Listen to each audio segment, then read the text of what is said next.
I was like, man, there's like, I feel like right now there's like more of a need for mental health for kids than there is for scholarships. And so we're changing what we do. We've purchased all this time with psychologists and psychiatrists, and there's a program, I might be spilling the beans right now, called CHADS that we're working with. Okay. And I just got choked up a little bit. Like that's what we're doing. Yeah. I'm like, man, this is bullshit. And it's like, one is like, get angry at who, at what, scream at the sky. Like, okay, what are you going to do? What are you going to do about it? it? And what I've chosen to do about it is that I'm like, look, I think there's a need here. So I don't care what you think. Like, this is what I'm going to do. And I run this motherfucker. So I'm going to do what I think is best. And what I think is best right now is that kids are made to feel whole. Right? Simple. That's it.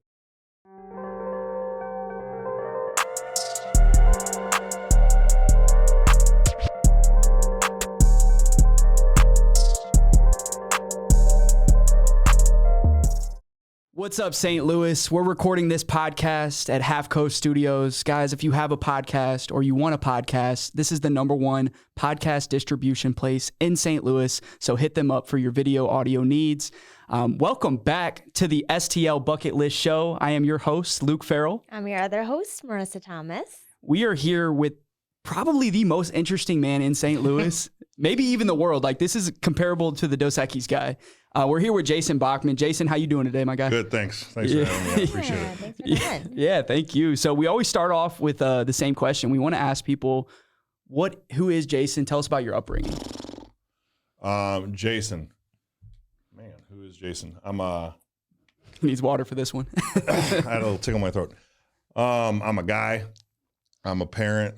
I'm a business owner. I don't know. I think I'm a guy like trying to figure myself out, constantly evolve and see like what makes me tick and think. And I try not to like box myself in too much to like, this is who I am and how I identify, I feel like a bunch of stuff about me is like constantly evolving. I don't know. I'm a driven person. I want to win. I'm an American. I love America. I don't know. I'm some guy. I'm just some guy. Right. And there's nothing like, I feel like too special about me. And I don't say that like I've done some like special things but I don't know. I don't care.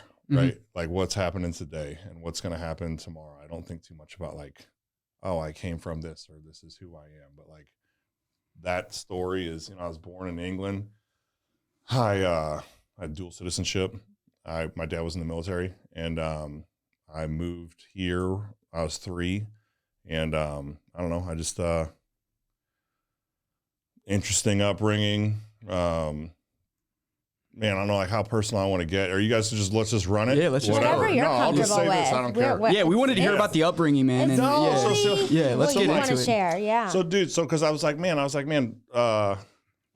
seems like people want to hear what I have to say, and it's always interesting to me that like, man, people care about my opinion, right?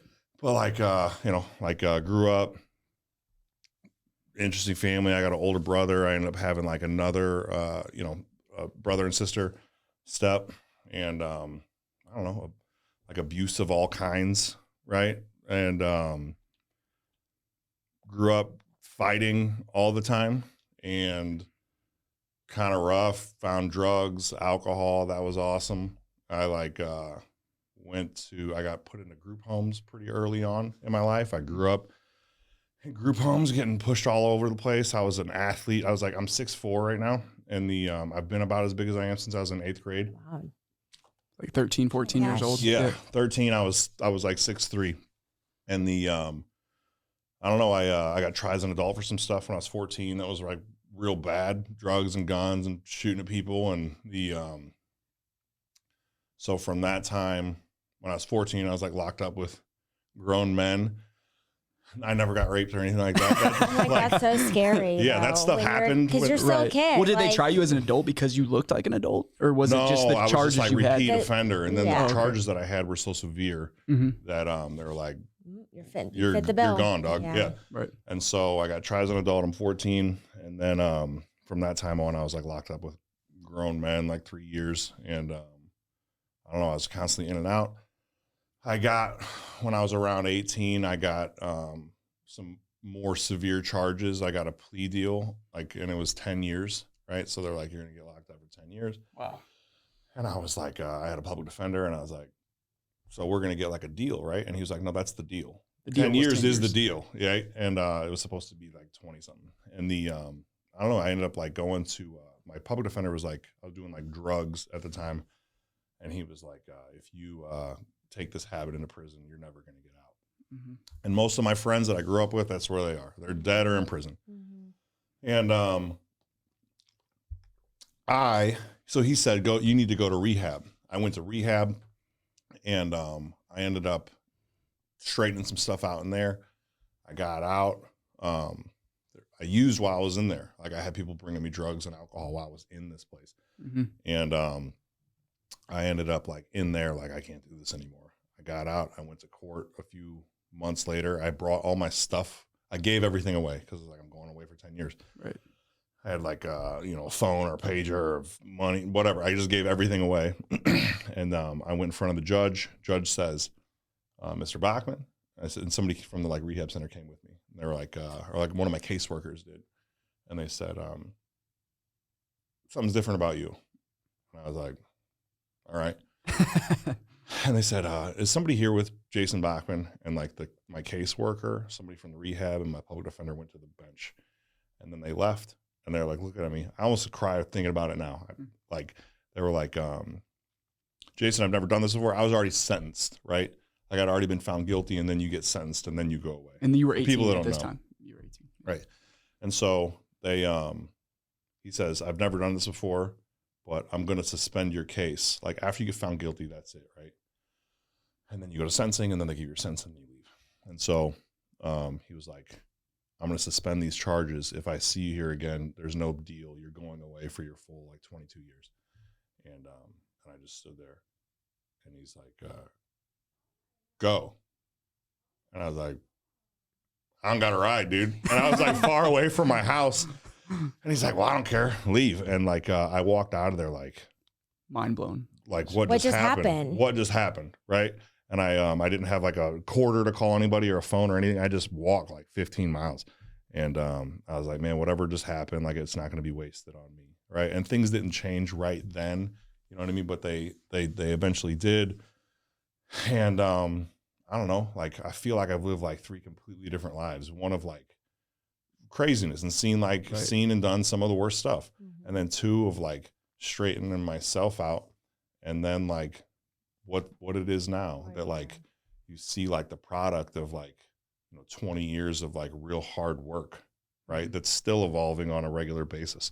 And it's all coming to fruition. And it all leads back to that moment that judge showed you grace. Like, do you believe, like, I don't know if you're religious at all, but do you believe in grace? Like, somebody gave you a second chance? Yeah, I believe in God, right? Like, for sure. And I think that like, I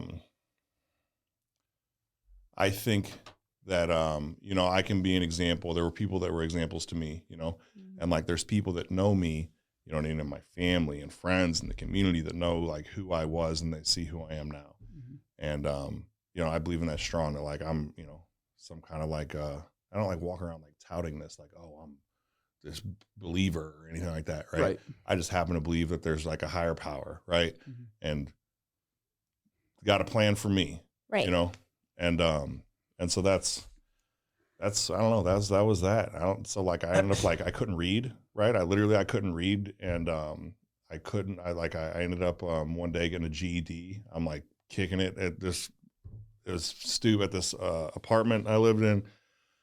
Like 17 people living there. I don't know. There was like 4 rooms, and I think each room had 2 people. And then we would get these big couches. I just always like hustle, and like, so we had all these big couches, like, just in a square in the living room. Yeah. Like sectionals. And so we would, we called them couch kids. I'm like, you can crash here for $100 a month. Right. So we'd have like 7, 8 couch kids, and then we were living for free. That would cover your $800. And then like every 2-3 months we would take these couches down 44 and Antire, or we go to Chain and Rocks Bridge and we burn the couches, right? Because these things would be these people that were Destroyed. staying there. Yeah. We're You know what I'm saying? Right, But right. whatever. So we burn these couches. We go get some new couches. And one day I'm sitting there and they're like, my buddy's like, I'm going to get what are you doing today? He's like, I'm going to get my GED. I was like, I'll go with you.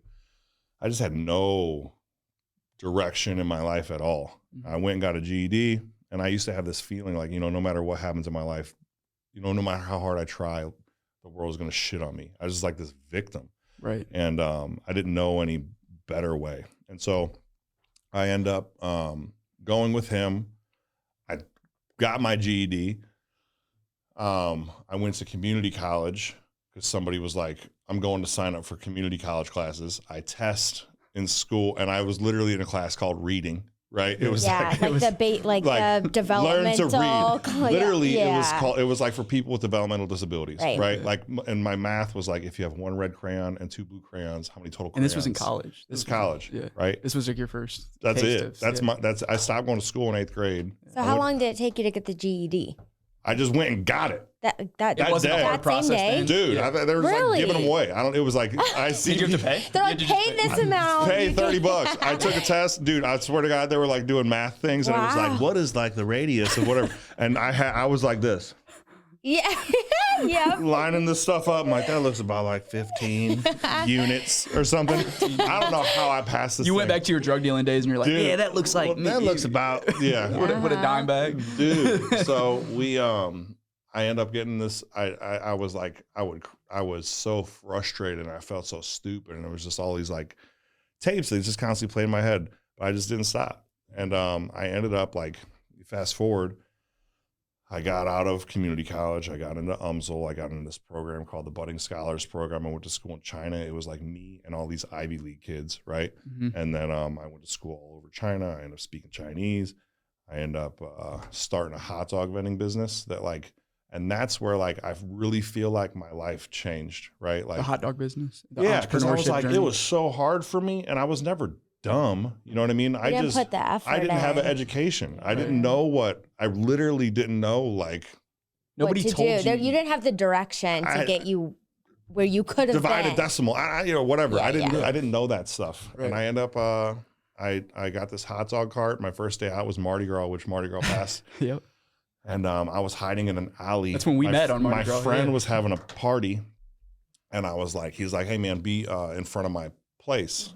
And how I ended up starting the hot dog cart. And this is like, I was like, man, a lot of people, this is what I think in general, a lot of people want to argue for their own limitations, right? If I'm like, hey man, this is how I did it, you can do this too. And they want to tell you why they can't. Mhm. I'm like, and then I'm done with those people. I'm like, cool, I'm not going to argue with you that you can, right? I'm just telling you, if you want what I have, this is what I did, Mhm. right? Cool if you want to hold yourself back, but I'm not going to do that for you, Right. right? I end up working one night with this dude who had a hot dog cart, right? This gay dude, and I think he wanted to hook up with me. And and I was like, well, I don't care. Somebody else asked me, can you hang out with this guy? He's got a drug problem. Maybe you could tell him how you stop being so bad. And I was like, cool, I'll go help this dude. Long story short, I was like, I could do this hot dog business. I ended up getting a hot dog cart. I was waiting tables at the time, and I got into a car accident. I got $3,000 from the car accident. Mhm. I saved the $3,000, and I end up having like $4,200, right? I started this hot dog cart. I'm at Sam's checking out, literally, and I had a credit card, and it wasn't, I didn't have enough. They're like, well, we don't take credit cards. It was like the day of Mardi Gras. And I was like, man, I need $600. I called somebody, and they're like, how much do you need? And I said, like, I don't know, like 150. I was like embarrassed to ask. And For I'm like, 600. and they're like, you're serious? That's all you need to like start a business is 150? And I was like, I actually need $600. And they said like, look, pigs get fed, hogs get slaughtered, right? Like you need to ask for what you want. need, Yeah. not what you want, like what you need. Yeah. Right. And I did that. I went first night, Mardi Gras. I ended up leaving with a pillowcase full of money. I'm standing in this alley at a party in front of my friend's house, right? This cop, I was like, hey man, here's a free hot dog. He's like, why are you standing in the alley? You know, all the people are over here at the corner. Right. I ended up pushing, I was on Russell and 9th. Yeah. Okay. Like the heart of it. Right. And I'm like, hey man, if you want to tell your buddies, like they can have free hot dogs, right? And then like a license collector came by and was like, hey, are you, and I just was like, the cop was like, he's good. He's good. Yeah. Right? And I had a license, but you have to have a specific license to vend there. Anyways, I just showed up and acted as if. I made a bunch of money that night, and I was like, oh my God, this is crazy. I tried to do it again, and I didn't have a place to go. So I bought all these hot dogs again. I paid the person back their money, and then there was like, if I'm rambling, like cut me off, whatever. No, but if you're this good, is cool, man. This is a cool story. Yeah, let rip. So I end up buying hot dogs to try to do it at St. Patrick's Day parade. Not much longer, and I lived in Dogtown at the time, and look at you. I got kicked out. Perfect times, Right. perfect spots. They chased me out, right? They're like, get the hell out of here, you can't be here. So then I have these hot dogs. I'm like eating like 15 hot dogs a day. Like the hot dog competition. They all went bad. I ended up going. I went down to Busch Stadium with one of the carts. I ended up getting a spot in front of the pageant, right? Perfect spot. Kind of same thing happened where I showed up, acted like I was supposed to be there until they asked me to be there. Because I'm providing a service to their people. People are getting drunk. They don't have food inside the pageant. People are leaving and not coming back to the bar, right? Because they need some food. Yeah. And this was like wild, wild west at the time. Like the Loop was not what it is now. Like past Skinker, east of Skinker was just completely undeveloped, right? The pageant was it. There was Pinnable at the time. That's it. Anyway, so they end up asking me to come back there. Busch Stadium was like really the second time I made money selling hot dogs. And I made $27. I'm standing out there before the game. I'd sell some crap, $27. And I was standing there looking at it. And the sun, I was under a bridge. And the sun like passed the bridge and hit the money. And I was looking at it. And I was like, I made this $27 like I captured it from the air. Right. You know what I'm saying? Did it on your own. Yeah. And I was like, I was so happy. I couldn't believe it. And I was like, I'm just going to keep going. And that's it. And so I ended up like selling hot dogs, and I would like in class, I would, none of the stuff made sense to me. And I would like change all the words to like hot dog, ketchup, mustard, cart 1, cart 2, cart 3. And it just made sense to me. And that's how the math and all that That's made how sense. it all came together. So why donuts though? How did donuts come about? I missed selling hot dogs. How long did you sell hot dogs for? 10 years we had the company. I ended up giving it to, there was a dude who reminded me of me, right? Who was working for me.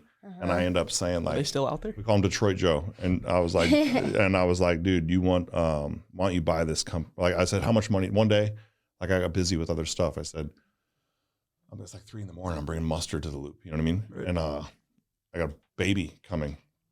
And he said, I was like, how much money do you have? He said, $1,100. And I was like, give it all to me and take this business. And if you see it fit to give me more money down the road, cool. But I felt so blessed getting that thing, and where I like ended up, I went to school in China. I went to WashU for grad school, like I went to Johns Hopkins in China, like off of these hot dogs. And really? So I was like, man, this dude reminds me so much of me. I'm going to give it to him. And he had it, he lost it. And I used to sell hot dogs in my sleep. I ended up starting this furniture company. It kind of started the same way. I got a job working at a construction company. And I would just always see where I could like add, right? And I'm staying in this school. We were just finished building this building.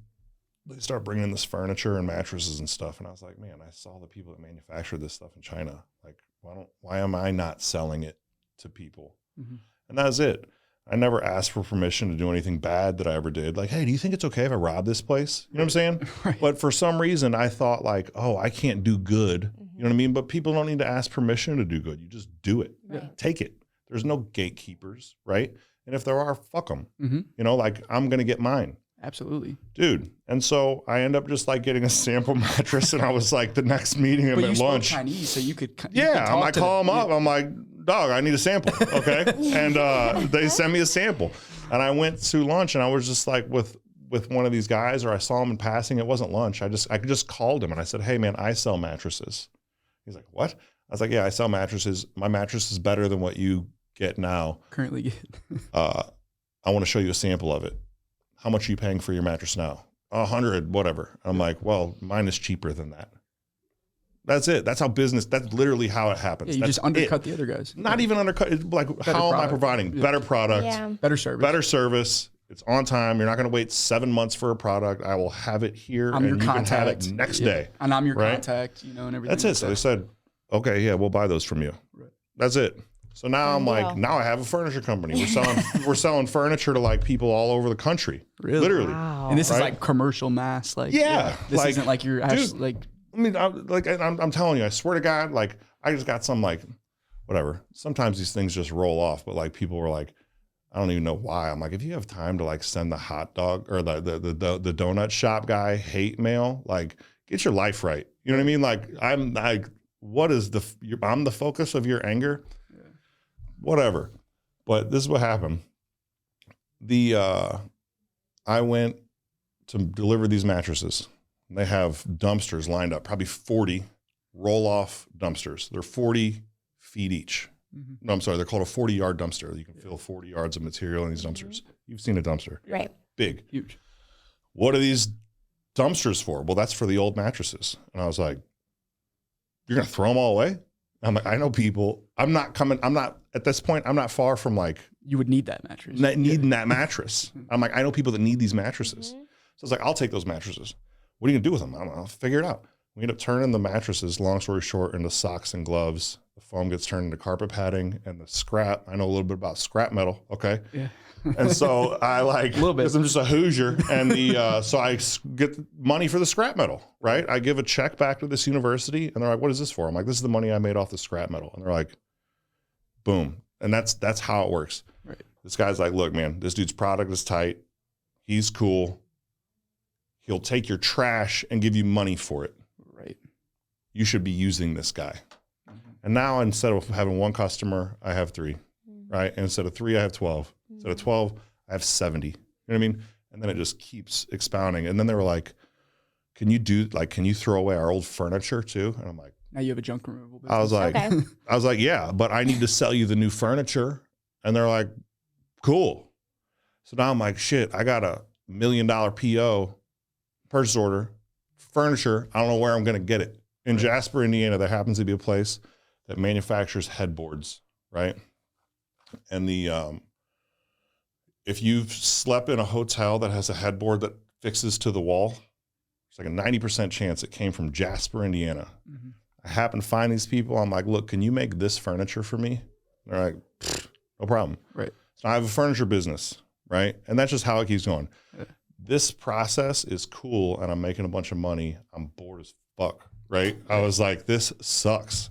I'm going to a donut shop at the time and buying donuts for all my customers every single day. And then at night, right, like I would ride my bike. My wife at the time was pregnant, and I'm like, she'd go to sleep early, and I'm like, man, I got to do something in the city. I ride my bike around, and then I'd like knock on the window, let me get some donuts, And then I just ride, no hands and eat these donuts. And they end up saying like, why don't you buy our donut shop? Like, you seem cool. And they knew me from selling hot dogs. They knew you were getting Were they already looking to sell? Like no, but they were just like personal connection. They wanted to. I think that most business owners get to a point of like, I'm going to hand this off or sell it, right? Or they're constantly, because like they want it to go to the right hands. You already know what it is. I bet in your own thing, every single day with your company right now, there's headaches, right? And some days you're like, I can't take it. Mm-hmm. And most days for me, I'm like, I can. Mm-hmm. And I love it, right? And that's what keeps you moving. It's not the money. Money doesn't. I don't care, dude. I've been like so broke recently, right? Stupid broke, no money, and I've had more money than I've ever imagined I would ever have in my life, right? And it goes like this, and usually I don't care. Do your emotions go up? Like, you've been happy broke, but you've also been sad rich. For sure. Yeah. Dude, let me finish the donut thing real quick. But I want to come back to that. Please remind me. I went to, I told my friend at the time, hey man, I'm thinking about buying this donut shop. And he's like, well, I'm starting a donut business. Like, why don't you just be a part of this with me? And we'll start our own brand. Happen to be Strange Donuts, right? He's my friend from college, Corey Smale. Good ass dude. Love him. One of the most creative people I've ever met in my life. And he's like, I don't know anything about this. And you don't know anything about this. Mm-hmm. I'm like, cool. Well, at some point, I'll know what you're doing and you'll know what I'm doing. One of us is going to leave. Cool. Right. Keep it moving. We make Strange Donuts. Boom. Right. One of the things I miss so much about the hot dog business is just like these quick interactions, making jokes, making friends, whatever. Right. And that's still like my favorite thing to do in my life, other than like swimming with my kids, is standing at like the donut counter at World's Fair, fucking with people. I love it. Mm-hmm. I love it. Just having a conversation, That's asking them who they are, Who are you? making a little relationship with Dude, everybody. this is like, here's a little tool for you guys. If you're trying to start a thing, ask people 3 questions. Okay. Like if when you interact with somebody, I'm telling you, this will get you more like sex partners, more money, more enjoyment out of life. When you're talking to somebody, don't be saying all this bullshit about yourself. Be like, hey, where did you get that shirt? Did you have other colors? Is that like a thing of yours? Like you collect those kind of shirts? And you'll be surprised with like how successful that makes you. Anyways. Hey, that's facts. Small That's facts. interaction. That's it. Ask somebody where they're from. Ask somebody, oh, dude, who are you? Oh, your kids go to that school? Oh, my kids go to that. You know, and then you find out, you're like, you have a lot more in common than you think with the guy that's just taking your order. With everyone. And that's the thing, dude, is I'm like, there's like this wedge, and please remind me of like the money. Yeah. Rich, broke, whatever. Yeah, well, yeah, I'll remind you. I got it. So, man, we're led to believe that we're like so different. You know what I mean? And it's fucking bullshit. Agreed. Right? And it's like tearing people apart. And the funny thing is, man, at the donut shop, at the gym, at gymnastics, Boy Scouts, gun range, whatever it is, wherever I am, right? And I'm like all over the place all the time. That does not happen in person. This division is all like, it's all on internet. It's here, right? And where people like, or we're like fed it. I love you. I hardly know you. You know what I'm saying? I would do whatever I could for you. And that's like for most people. And I think that is most people. Right. But like, that's why like just standing there at the donut shop is my favorite thing. Joy. Dude, let me know you, you know, and we don't like sell donuts, right? I don't come there to buy them. They come there to buy them. So I'm like, hey, while you're here, like, what are you doing for lunch? And I'll like straight up, I'm just kind of weird. We met, you're like, what do you do for fun? And I'm like, I don't know. I do this, this, and this. And then you're like, oh, what'd you do today? What are you doing tomorrow? And I was like, you just like 3 questions, and then now you're on the podcast a week later. Dude, so. That's the best question to ask. Like people get asked all the time, like, what do you do for work? Yeah, boring. Like, I'm an engineer. Then it's dead, right? Yeah. Like, what do you love? I love asking people like, what do you love? And like, man, I don't know. Right. Anyways, that's all I'm interested in. And it gets people to think about it. So that's just amazing and inspiring. And especially you being the business owner, and that like same with my business, like we have a marketing company too, and just being able to do every part of the job and being humble at every part. Because when people come to work for you, if you're too good to go take an order for the starter job, then they're not going to work for you. You know, and that shows in your turnover rate, because you told me the other day, I mean, nobody quits. Dude, we had WashU ended up doing a case study. So every incoming business student to WashU, which is like pretty tight school, right? To come to Strange Donuts. They do a case study on Strange Donuts. And that was a goal of mine. I used to do these cases. They're called Harvard Business Journal, like whatever, these case studies, right? And I would be like, man, someday, you know, there'd be like a Lemolian toothpaste. That was like one of my favorite case studies. This thing called Lemolian is like this little scrappy dude who like made toothpaste, who like crushes Crest, right? and it was like these little, I was like, someday I'm going to have one of these case studies. Done on me. Yeah. And we do now. But that was one of the things they found out. They were looking, they're like, and I didn't even recognize it. I'm like, I know that I love the people that I work with, and like people work there a long time. But they're like, you have less than like a 2% turnover rate. And I was like, is that good? And they're like, industry average is like 150. So the people that you start with that will have turned, like everyone will have left 3 times in a year. And that doesn't happen. And some of that stuff pains me a little bit, because I'm like, I want everybody that works for me, I have like a goal in my head. Not like, I know if you're just standing behind a counter handing somebody a donut, like you're not going to make $100,000 working at the donut shop. You're just not. But the people who are like operational, like I have like a number in my head of like where I want them to be, and I think we will be there. And that's like one of the things that drives me. And you work people up, you hire within, and they build their way up and stuff like that. Yeah, So, but like, so right now there's not like much movement. You know what I'm saying? Like we have 5 donut shops. We're gonna have more, and there's a plan, and you'll see more of it. But like, but there's other things that I do, and those people move in and out of some of those companies too. But like, I don't know. I make $36,000 a year at Strange Donuts. Right. I'm not like rich off of that. My goal is to pay myself $36,000 a year. Last year that didn't happen. I missed like 3 months. This year I've missed 1. We're only 3 months in though. Right. Yeah. But like, but your people are more important. Like you're like, I can make it work. You know? Yeah, I'll eat beans. I don't care. Right. But I want like, there's, this will be our 9th year. At the end of the year, we'll be starting our 9th year. So we're 8 years in. This is how much money I'm making. But my goal is 50 years from now. My vision is that long. Right. So I don't care. Like, I'm not rich off of this right now. There's nothing wrong with being rich. There's nothing wrong with like the amount of money you make is like a direct result of like the utility you give people. I don't know. Yeah. So for many years, being happy. So you've been happy, broke. You've been sad, rich. I mean, tell us a little bit about how people think that money brings happiness, and mental health's a huge thing too with people in business. So yeah, I do want to plug this real quick and talk about mental health. Strange Cares is moving the direction that it is in right now. Like we've been giving scholarships to kids. For several years, we've given like 250 scholarships. How do you pick on? Like, how do you find them? They apply, or how do you put it out? Apply. And I'm completely out of it. I'm not on the board. I'll come to a meeting once a year, and I'm like, hey, man, this is my... That's through Big Brothers. So we've partnered with Big Brothers Big Sisters, Girls on the Run, and Children's Heart Foundation. And so they apply through those organizations, right? And we say we don't care if it's hair school or Harvard. We like paid for like medical classes, like medical school for a girl, right? So it's like been as high as that, and then as low as like, I want acting lessons or like horseback riding lessons. Trade school whatever it is, right? Yeah.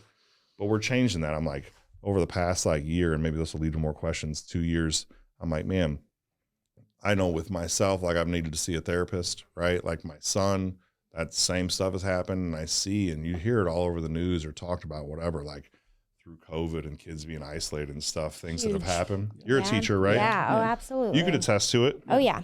Yep.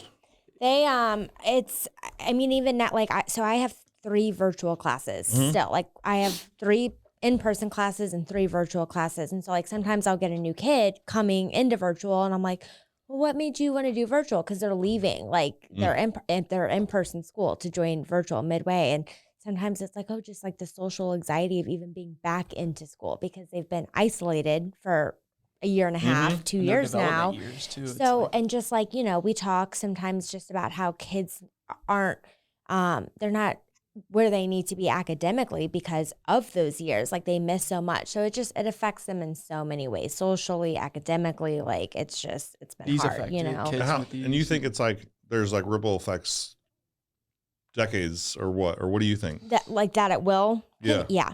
Oh yeah. And like we were wondering, is the virtual schooling going to continue? Like now we're at a point where, okay, the mask mandates are lifting a little bit. So it's like, is there a reason necessarily for the kids to stay home? But now it's like, is this going to be a long-term thing that they're offering? Why?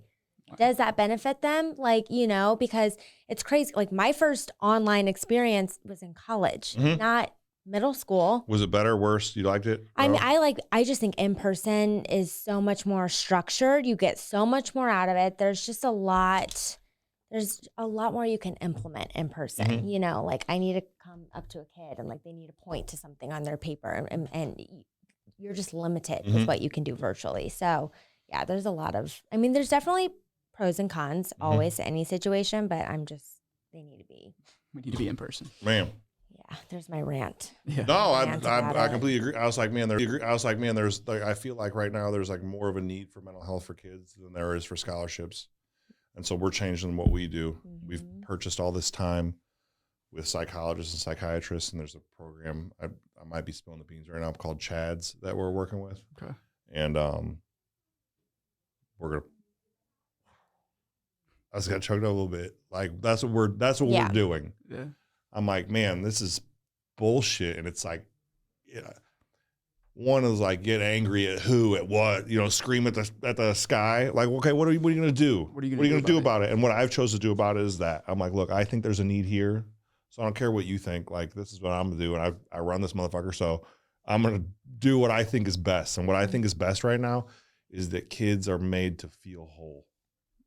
Right? Simple. That's it. That's what we're doing. And that'll give them the tools to get these scholarships on their own. Boom. You're starting it, instead of just giving a scholarship to somebody when they're 18, you're starting these kids that are 12 because these kids are seeing all these problems on their phone that we didn't even think about. And you talked about your upbringing, and I mean, it's understandable why you had why wouldn't you have problems? Dude. And the fact that you're even sitting here talking to us right now with cameras and stuff like that is probably just mind blowing, I don't know. Just keep it moving. I swear to God, I think I'm like being like fake humble. I don't care. Right. Like, I don't like talking about being rich and whatever. Yeah. I swear to God, until a few years ago, I'll tell you something even, God, You keep going. Dude. Yeah. This is for you, I man. bought a city bus. Some people might have seen it that we did this sticker bus at Lou Fest. Everybody came. It's downtown. I just seen it a couple days ago. I just seen it because I seen your sticker on there, but there's a bunch of stickers. When's the last time I'm just pivoting for this. When is the do it. last time we had Lou Fest? 2 or 3 years ago. Hellas. I don't know. It's been so. Snoop Dogg played that I one. know. Snoop Dogg. Yeah. Dude, they messed know. up not having Smino like on main stage Right. but I'm like, what are you doing? You had them on like Thursday at 4 in the afternoon. Yeah, After like people the are worst. From local. Yeah, the local. Yeah, like worst time. the city will show out Yep. for us. Yep. Anyways, I thought that was stupid. Sorry, just side note. I'm like, wait, when? But yeah, the sticker bus. So you bought. I the bought bus. a bus. Yeah. I got paid. I got a bunch of money that year. A bunch of things happened, right? So like between the furniture business, I had like I want to talk about some of this stuff real quick. I was selling hot dogs because I just hope people are watching this, and People I hope are maybe watching there's it. like young people watching this, dude. I was making money selling hot dogs, right? And I also just hustle other stuff. But no one ever taught me what to do with money, right? So I'm making like a $2,000, $3,000, $4,000, $5,000 a week, and I'm buying like Jordans and like Gucci belts and stuff. You know what I mean? Mm-hmm. And I was like spending the money like Before it even came in. like I have it. aggressively. I have right? it. Like, I'm a treat myself I go in, to dude, this. and like what? I'm trying to impress the I know, people at I the know. sneaker store, Right. Like they're like, oh yeah, these are like $230, and I'm like, give me Swipe. every size. Swipe. No, it was straight cash, homie. Oh. But I was Okay. dude. Oh yeah, It was yeah. straight cash. But dude, I'd be like, boom. And then I remember like somebody's like, hey man, you should probably be like buying a property. And I'm like, and they like somebody was taking me around to show me, and they're like, this was a $400,000 multifamily. I remember like, and I was like, dude, I didn't understand how that. I was like, how do people buy houses? You're like, dude, I didn't have 400,000. Yeah, I didn't know that you didn't need $400,000. I ended up finding out about FHA loans. You need 3% down. I'm like, okay, so if I don't buy the Jordans for 3 months, you know what I'm saying, I'll have a down payment. I have a down payment on a investment property. So I end up, I bought this multifamily in St. Louis Hills.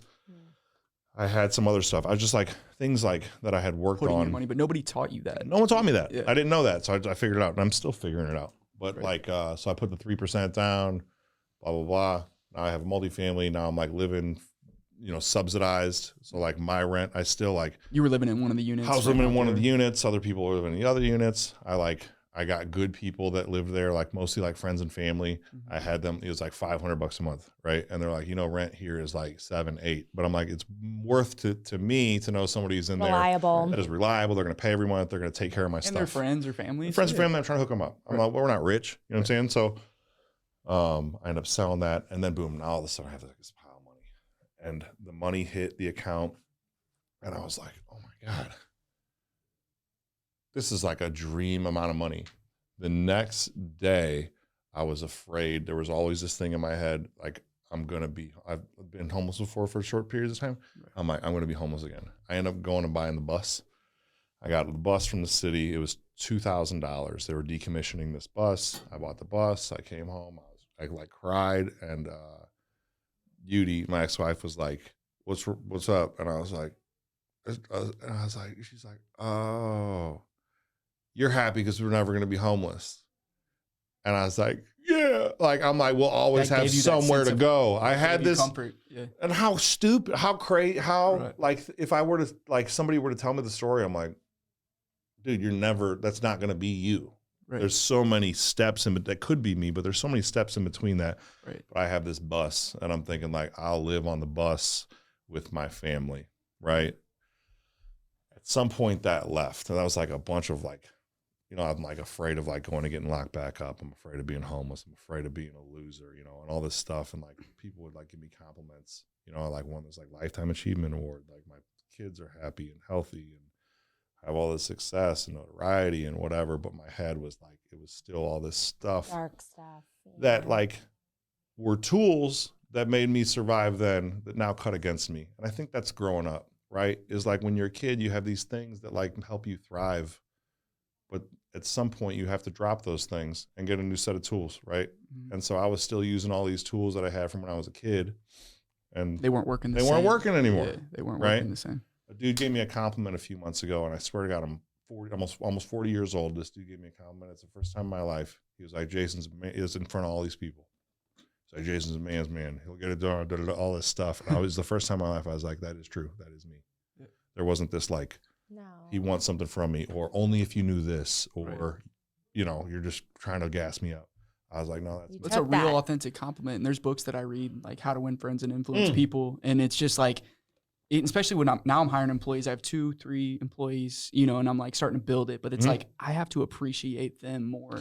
And that's the first thing I read in the book is like, just show appreciation. And I mean, there's a lot more in that, but I don't know if you read much like that, but Oh, of course you've heard that book. Yeah. If you're not reading that book, like, yeah, that's like A1, day one. for business owners. Yeah. And I only read nonfiction. She reads, obviously being an English teacher, but I always read nonfiction. I and read always everything. business mindset books and stuff like that. So let's talk about your mindset, because growing up where you were, you know, 14 years thinking you're going to go to jail forever.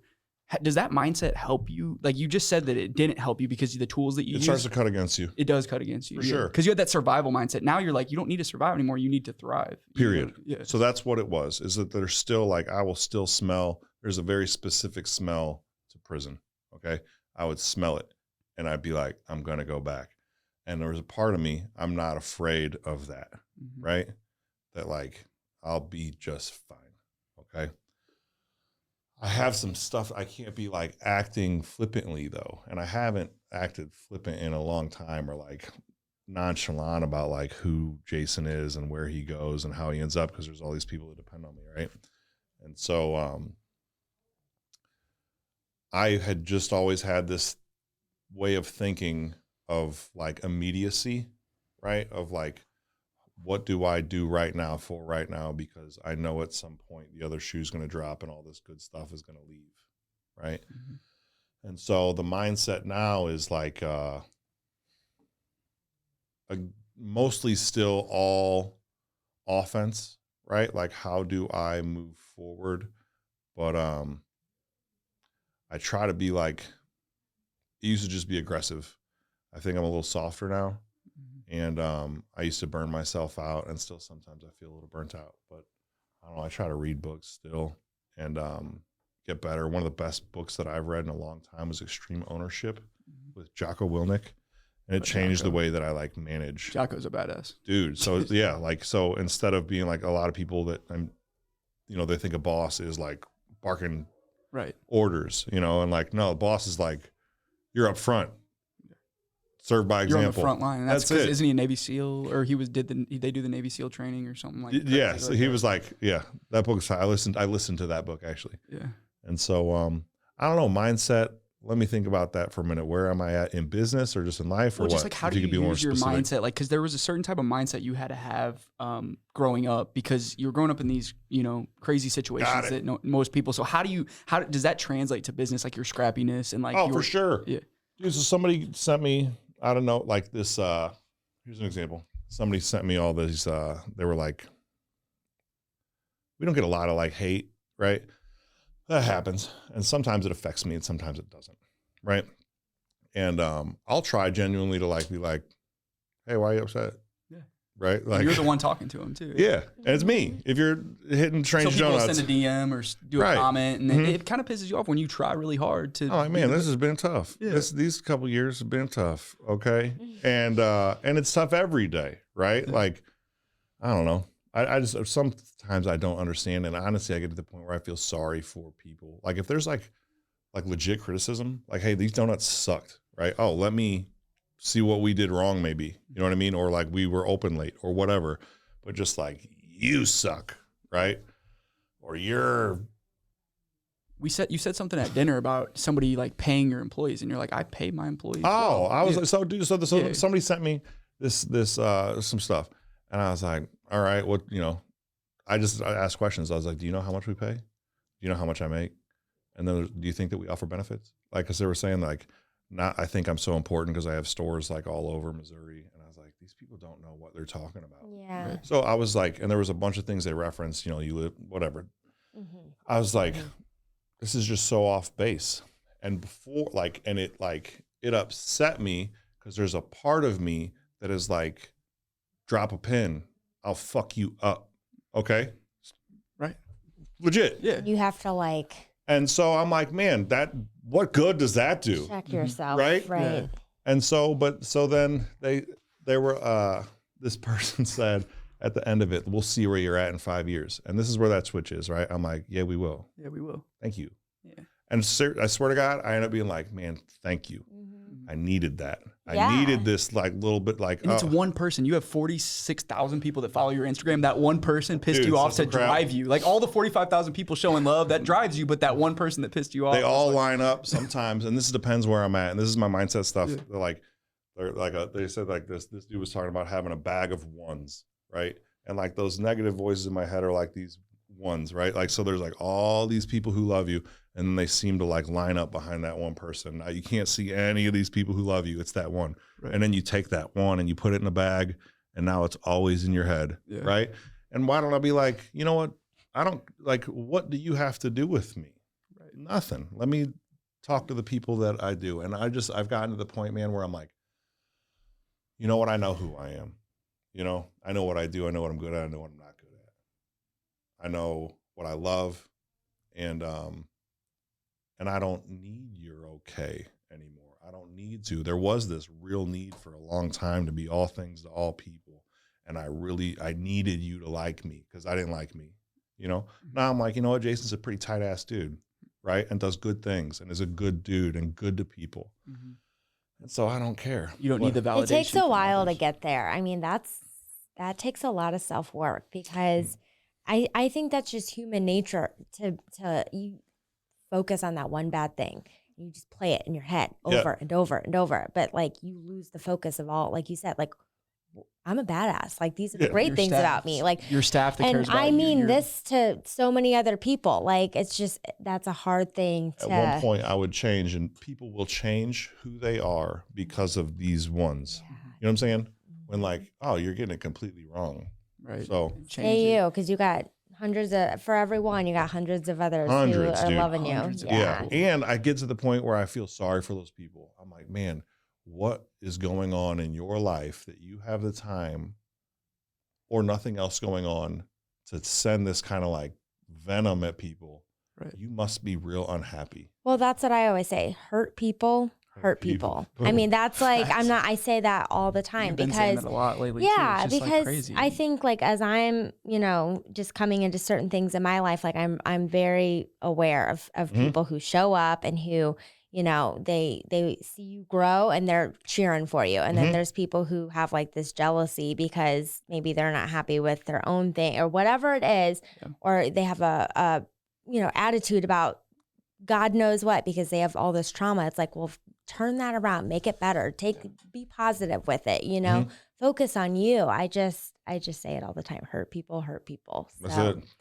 That's facts. So giving back, I mean, Strange Cares. I mean, you seem like you put an emphasis on giving back with your businesses, and that's stuff that people don't see too often. Like I don't see it in your content because it's not something that you do for other people. It's something you do for yourself. So why do you choose to give back? I mean, what does that mean to you? This dude, I've heard a few things, right, that have really stuck with me. One was this dude who's really successful, and he's just a shrewd man, right? Like, and he was like, Jason, make a profit every day off something. Sell something every single day and make some money. That's why you're open 7 days a week. Dude, and it might not be Strange Donuts. You know what I'm Right. saying? Like, dude, shit's been crazy. Like, no one's going to offices. When do you buy donuts? Before you go into work, Yep. right? So no one's I'm going about to to work. buy some for my kids. I'll be up there. You'll see We're me in the across the street. morning. Yep. So I'm saying, so Saturdays have been insane, but like Monday, Tuesday, Wednesday, we You're might normal busy dude, days. we might like we might not sell anything. It's been whatever, but something, whether that's like, I paid for school flipping sneakers, you know what I'm saying? And so like, I don't know, there's just opportunity everywhere. And I'm like, I was at lunch with a dude the other day. I'm like, buy a little Bitcoin, dude. It keeps fluctuating. There's like, I can't remember what these things are called. I've been reading about it. It's like the dips. But there's a thing. I can't remember what it's called. Like a trend that happens where like bunch of people sell off. Security. I can't remember what it's called, but like it seems to keep going to 45 and then dropping back to 35. It's like a safety net and a ceiling or something. I can't remember what it's called. Market cap or something. Right. So like, anyways, I was like, dog, buy a little bit. You make a $10 a day or $100 or whatever it is. I don't know. Yeah, and then sell it. Anyways, just like flipping sneakers, like finding ways whatever to make it money. is. Yeah, whatever it is. Go on StockX, throw your Jordans up there, make $100. Whatever. So this dude's like, whatever it is. So like, I try every day to make part of my day offense where I'm like, I need to put a little bit of money away, right? It's important. And I have kids and I want like good things for them. Of course. Right? And so like I'd live on the bus, hand of God, you know, and I'd be comfortable there. But the, another dude said, you know, you have two jobs. One is to make money and two is to like give opportunity to other people. And so I don't know, that's what I that's instilled in me also, that like I have a commitment to people.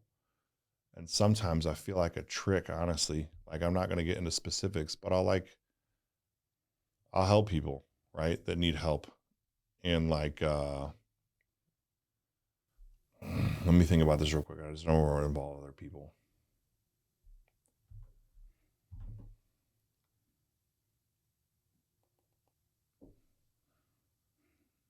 I'll try to speak broadly.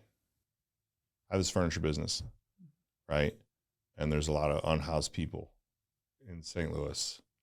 A lot of people don't know, and I don't care. I don't want like the pat for it, right? A lot of those places have furniture because of me, right? I'm like, I don't need all the money, right? I could take that stuff and like go make money somewhere, right? With it, or do something with it or whatever. But I'm like, oh, I have enough, right? So like it's like tithing or something like that, right?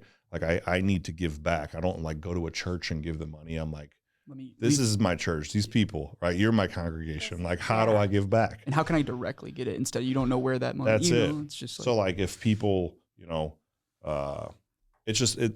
I think it's important that when you make it, you dip a hand back, right? Because people did that for me. Right. The only reason I'm here, one of the main reasons I'm here is this guy named Jim Winkleman. Ooh, I love this man. And this dude, like, business guy, my friend's dad, I call him dad now, right? Like we just started calling each other dad and son, right? And when I call him dad. I'm meeting on him Sunday.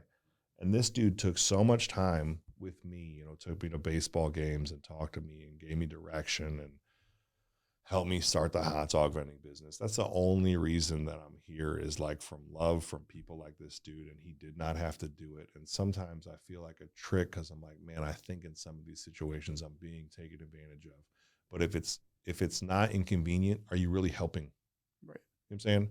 Am I just like, here, write a check, fucking take it? Yeah, take a picture with the check. You know, right. But you go out of your way. I and see go on a that. Sunday. Right. I really relate That's for to me. that. Like, right? I'm like, no, I don't know. I don't like, again, I'm like, I don't want to like talk about this stuff. Sometimes I'm like, should I though? My cup gets filled from like, dude, when, you know, the pandemic hits, people like that money ran out, you know, that people were getting every week. And I'm like, you're at home with your kids. You don't have money for daycare or for the things to do. And I was genuine. I was like, I was going through a real hard time personally in my life. Right. It's recent, like thinking about suicide, right? Like I was power washing something and I could not stop thinking about killing myself. Right. That's just real. Right. I end up like calling somebody. I'm like, I got to get out of here. I call somebody. At that time, I was like, the only thing that I know that really ever helps that is to get out of myself and stop thinking about me. I go and make this post like, hey, if you need donuts, I'll bring them to you for free. Right. I'm like, no one else needs to know who it is. I think it saved my life. I like went to these people's homes and I like sat with them and their kids and gave them donuts for free. And that got me out of me. Right. And I could be like, oh man, it could be so much worse. And not even being like, oh, I'm here and they're there. But like, there's a couple things that happen. Like, hey man, I try to do this a bunch when I'm in a room full of people, you know what I mean? That are like successful and stuff. I would count myself out. You know what I mean? But I started doing this thing. I'm like, I look at all these people. I'm like, oh, these people are real smart. Oh my God, I'm in this room. I must be smart too. You had self-doubt about yourself. Yeah. Always, So dude, I'm like, man, these are good people. These people love their kids. Man, they like swallow their pride and like call the dude and ask for free donuts. And now I'm here kicking them with their kids. These are good people. Oh, you must be a good dude too. Right. Simple as that. And That's that it. filled your cup up. And that's, like you said, it saved your life. Just That's- something Wow. as small as bringing a... Thanks for sharing that. Yeah. I mean, Thank you for really. being vulnerable. And being part of being vulnerable is part of being a man, you know? And I think so. Yeah. I don't know. I think it's whack, man. Like big, tough dude, whatever. Like, oh, let me give you a hug. You know what I mean? Like, Right. I swear to God, and not like, it's not like the kindness is weakness. Like, I can fuck people up, right? Like, I know how to fight, right? Not like I'm the toughest dude on the planet. yeah. Dude, but like the real, like that gets you, like, what does that really do, right? But like, man, I think like the real, I am not afraid of like, oh, let me get canceled. Because I'm telling you who I am. I got shit to hide. Right. You know the freedom in that? Of saying like, I am terrified, or I am good, or I like money. You know what I mean? Or like, I don't care who you love or what you look like. I don't give a shit. You know what I'm saying? Right. I am not afraid of any of that crap because like, yeah, this is who I am. I don't have any like, and that's strength, Yeah. right? Strength. don't know. Unapologetically you. And that's what we need. And Yeah. especially nowadays, it's like you said, the cancel culture and stuff like that. And it's like all you're doing is you're just trying to be you as best as you can. And everybody's just trying to be them and be happy. Like, It's you said. such a paradox. People are like, oh, you're fake. But then when you're real, like, they don't want that either. You Oh, know, dude. it's like you just, What that does to our society and like people and creative people in general. Imagine like if you drew a picture, you're a little kid and you bring it to your dad and the dad's like, you know, you really went out of the lines over here, kid. Or like, you think that's how a dog head looks? You know what I'm saying? And that's like what we hear now. Like, I'm just out here trying to like, I'm just trying to be, and I'm just trying to be good, Right. you know? And that's what everybody I think is trying to be. And I feel sorry for the people who aren't, you know what I'm saying? Like, oh, I could never say that. How can you do that? You know, I don't know. Yeah. Like, so And it's huge. I mean, do you think like being a father, like when you became, how old's your oldest? 6. 6. So like, Yeah. 2 kids. Yeah, I have a boy and a girl. yeah. So do you think Blade being and a, Betty. Oh. Oh, they're the best. yes. So there you Yeah. go. That makes you smile. Oh, I love it's. Go ahead and finish your question. I'm sorry. No, I was just saying, did you think being a father changed your life? I mean, obviously changed your life, but like Yeah. what like ticked in your head was like, okay, now I have other people. Now I got real shit to worry about. You know, I got real. Yeah. I am so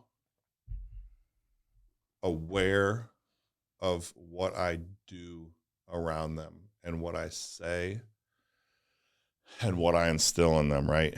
And we talk about all the time, like I like constantly try to like teach and explain things, why I'm doing it. And I don't know, like one of the biggest things that we talk about all the time is like, it'd be like, you know, they don't even ask anymore. It's like, is that a good person? Is that a bad? They're like, everyone is good and bad, right? Like the worst of us have redeemable qualities, right? And the best have black marks, right? And they know that, right? So I'm like, I try to teach them like, you know, everybody feels fear. I have this friend who's bad. If you need your chimney done, I'm a little plug, you know, Gateway Chimney Service. My friend Mike, he's just a handsome, cool dude. I mean, he's like James Dean cool. He's all diesel and tatted up. Big bricklaying dude. He looks like, you know, like tough dude. And I don't know. I was at Grace Mean 3, another plug. Oh, I was with we love it. God, it's the there. best. It's my favorite restaurant. Is that where you guys Yeah, that's met? where we Okay. met. Oh, I mean, I'm so constantly I'm like, there. you just had it. Yeah, I'm constantly there. I love it. So like Blade said, like he's like, I want a soda, and we have Sody Sundays. I try to do things on certain days to kind of like keep rails on what they do. Like, well, look, we're not going to be crushing donuts every day. We're not going to be drinking soda every day.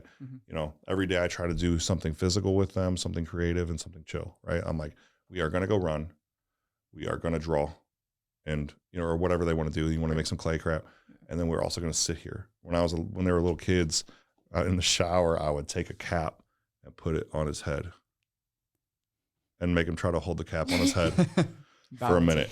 Yeah. Like, Just so like something to engage 'em, yeah. early on to try to be like, be still. Cause I don't know if you noticed, I'm bad at that. Right. I'll keep going and burn myself out. Right.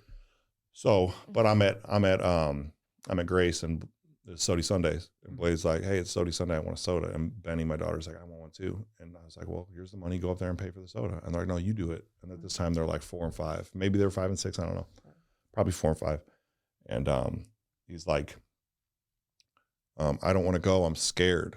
And I was like, well, what are you afraid of? He couldn't name it. And that's cool. But I'm not going to go buy it for you. Right. And so he ends up saying, when he said, I'm scared. And okay, now we have something to talk about though. Right. I'm like, why are you afraid? Right. And then, and I talk to him, I say to him, I'm vulnerable with him and I'm friends with people and I have people around my kids, you know what I mean? That like, they have things I want my kids to have. Right.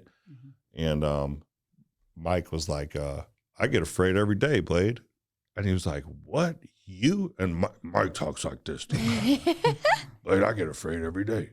And he's like, you? And he's like, yeah, man. And then, you know, and you've heard it now, like everybody's afraid, you know, everybody walking around here is afraid. We just learned to mask that a little better, but like brave. And then that's when we talk about brave. I was like, you know what? It's fine to be afraid, but it's not okay here to like, let that hold you back. That's what we won't do. Right. Okay. You need to take some time. Over as simple as a soda, but it's just the act of doing it. Yeah. Life you know? lesson. That's it. How you do anything is how you do everything. And that's it. Yeah. And so I try to now do that stuff with them, is like constant teaching and love and encouragement. And one of the things that I've realized like that I'm bad at as a dad, and I know now, like, this isn't like, I just didn't get that. I didn't have that where in the places that I grew up. I'm telling you, I swear to God, and this is whatever. Like I was waiting to get tried as an adult. I'm 14 years old, and I didn't even recognize I was sick, right? And this lady came in my cell who I had like had problems with. She was like one of the guards. I woke up and my head was in her lap, and I was like, "What are you doing?" Right? I thought something, you know, I've been sexually abused, right? I thought something weird was happening. Okay, and I was like, what are you doing? And she was like, you're sick. I'm taking care of you. And she put a compress on my head, like a hot towel on my head, and put like vapor rub on my chest. And I remember like feeling so uncomfortable about it. Now when people, and I'm like realizing this about myself and like trying to change this, I am not sympathetic at all. I'm like, oh, you're hurt? Fucking go. Right? Like we're not stopped. Are you hurt? Or are you injured? You know what I'm saying? Because unless you're injured, like we're going this way. Right. You know, you're scared. Sorry, kid. You know what I'm saying? And like, I've tried to get better at that. That's like being a tough guy to your kids and stuff like that. No. Like I recognize that in myself. You were talking about like, that's one of the things that I've seen that like, oh, here's this baby. I don't know. One time Blade was on this bike. He was 3, and Benny, who can be a little asshole, right, is like pulling on him and hitting him. And he's like just sitting there. And then finally, after hitting him, he kicked her in the chest, right? It was like a minute. I was like, Blade, we don't do that. That's a girl. That's your sister. She's a baby, you know? And he put his head down. He goes, I'm a baby too. And he ran away. And I was like, oh shit. Oh, you're a baby too. What am I expecting of this kid? So I don't know, just try to be like understanding. I don't know. Every single day with those kids, there's like something that's the first time in their life. Oh, yeah. So try to like slow down and be like, I don't know. This is a big deal to them right now. And acknowledge their feelings. Yep. It doesn't matter like what I think, because this is their first time dealing with this. Let me talk through this with you. Let me hear you. And then let me tell you that I understand and this is what we do. I don't know. Yeah, I also talk to them about America, right? And like my daughter, when we see an American flag, she's like love when she sees the American flag. And the so fun, like their mom's Venezuelan, right? They know that they can't go to Venezuela. They know like, yeah, we can go to Venezuela because it's so bad there, right? Like I've known people personally, they're starved to death, right? And they know the realities of that. And I don't know, I watch like stuff it's funny talking about like race and slavery and the history of the United States and like division and, you know, because my son's old enough now to like understand some of these things. Yeah. He knows now, he's like, I'm not white. Right. Yeah. And it's like something happened at the pool. We're at the pool Am I getting too off topic? No. I'm just ripping. This is No, cool. you're ripping, dude. All Just right. keep I love ripping. it. Yeah, Somebody, love it. this kid jumped up. This kid, I didn't even notice this person's race, right? Like, it was this lady. She was like very light skinned, right? And like looked like she probably had like a white partner or something. These kids are like Right. barely no melanin or whatever, right? Yeah. And the and kid jumps off the side of the pool, and he's like, boom, it hit the kid, hip blade, and he was like, that black kid just bumped me when they jumped in, and I was like, wait, what? And I was like, all right, man, what do you do here? How do we talk about this? And I was just like, I was interested, as interested as like we went to a store the other day. This is a fancy store, and I was like, what do you think makes this store fancy, right? And he couldn't tell it, but I was like, I want to know in this child's eyes, what is fancy? And he ended up saying like the way the people treated me. The It's like service. tight. That's important because we're still that kid. Right. So like, I want to be fancy. You know what I'm saying? I want people to walk away being like, I feel fancy. Yeah. So anyways, this kid jumps in the pool and I was embarrassed. Was my first like, oh shit. Like my kid, a black kid, you know, and I was like, hey, why'd you say that? And he was like, say what? And I was like, what just happened? I didn't want to repeat it to him. Right, I wanted him to say what he said, right? And he was like, what are you talking about? I was like, what happened? And he was like, the kid that bumped me? I was like, yeah, why do you say it? He's like, because the kid jumped in the pool. The kid jumped in the pool and bumped me. And I was like, you said more than that. And he was like asking him more. And he's like, the black kid bumped me? And I was like, yeah, why do you say that? And he was like, because it's a black kid. And I was like, where do I go? What am I doing with this? And I was like, why? And I sat with it for a minute and I didn't know where to go or how, is there a lesson here? How do I teach? And I was just like, why? And I don't know if that you'd probably tell me as a teacher, like maybe it's just, I remember being a kid. I remember being a kid and like looking at trading cards with this kid and he was like, you're black. Or he's like, you're white. I'm like, you're black. And he's like, man, weird. And then we just started, right? That was it. Yeah. And so I was like, man, what do we do about this? And then, so I ended up like talking to him later. I was like, what do you think about people? And he just said, it was like, oh my God. I was like, what do you think about people? Like a question like as general as that. And he was like, there's different people. Some are dark, some are light. He's like, I'm light. He's like, I'm whatever. They say their mom is tan and he's light tan, right? I'm light tan. There's big people, small people, and there's fast people and there's slow people. And we're all more alike than different. I was like, Wow. I don't know what to add to that, dog. Wow. Like, there you go. That's it. Yeah. And and I don't know. So like things like that, I think about like teaching them and what's changed with me. Teachable moment. Right. I just try to. Yeah. Try to be on that because you're like, I missed out on all these, like just like, even about the mortgage. Like if there's going to come a time where you're going to talk about a mortgage. If you would have known that, you would have. Oh my God. We talk to them now about saving. Yeah. Right. Stuff like that. And investing. they save money. Yeah. Investing. Here's how, if you got a kid. Okay. So I was like, I gave him a quarter. You can have this quarter now. We can probably buy like 3 pieces of candy with it. But if you put it in this box, you know, in a week, you'll be able to buy 6 pieces of candy. And so I put a quarter in there and I was like, I threw a quarter in there real quick. Right. See how to compound like it. immediately, like, oh my, and I was like, oh my God, look at the box. And they're like, there's 2 quarters now. And now Look at the growth. it was that simple. Right. Yeah. And now they're like compound saving. investing. Yeah. They're So like, I'm oh, like, you know, we do 3 things with money and they know this. What do you do with money? They're like, we spend, we save, we donate. And they know, and they're 5 and 6, you know, and like. that's special. That's like that's his nephew Dominic. Like he has saved every dollar. He saves everything. Doesn't been donate given. anything. He doesn't donate, but he saves Yeah. it, and he's diligent about that. Yeah. So you spoke about China, and then you spoke about WashU, then you spoke about UMSL. So like you went all over the place all at once. So like tell me, What'd you study? Like you started at UMSL. So I originally was a drug abuse counselor. Okay.